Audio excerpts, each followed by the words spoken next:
মদিনার সবচাইতে গরিব সাহাবী বেলাল রাদিয়াল্লাহু তাআলা আনহু লজ্জাস্থান ঢাকার জন্য শুধু একটা জামা ছিল, গায়ে দেওয়ার মতো কোনো জামা নাই।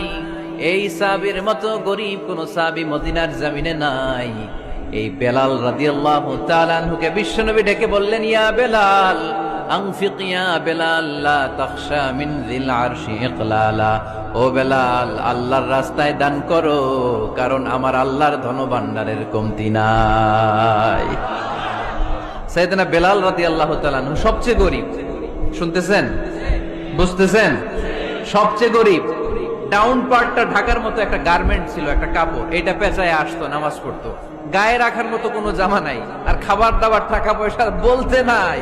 ওই সাহাবীর বিষ্ণু ইসলাম বললেন, আনফিক বেলাল, বেলাল তুমিও দান করো, তুমিও দাও, দানের হাতকে প্রশস্ত করে দাও। আনফিক ইবনা আদম উনফিক আলাইক, হে বনি আদম দাও, দিলে আমি তোমারে দেব। যারা দান করে বেশি তাদেরকে দেয় কে? দিলেই আসবে, না দিলে আসে না। আপনি দেন, দেখবেন আসতে শুরু করছে। এটাই সিস্টেম। দিলে কমে না, না দিলে কমে। সুবহানাল্লাহ পড়েন।